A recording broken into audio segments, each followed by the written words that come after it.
गीत गावतानी सोनपुर मेला लागल बा, वही पर हम अपना दिमाग से गावतानी बना के बोलन सुनी लोगे। सोनपुर का मेला में पियवा भूलैले हो दरोगा बाबू, खोज दीही पियावा हमारे दरोगा बाबू, खोज दीही पियावा हमार। तोहरा पिया के हम चिन्हले ना जानले हो, कैसे कहब समझाई हो, कैसे खोजबा पियावा तोहार हो।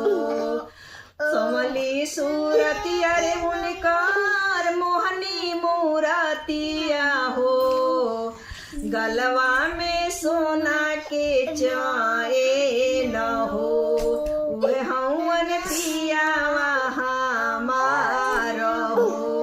पढ़ल ना लिखल बाड़े नहीं होशियार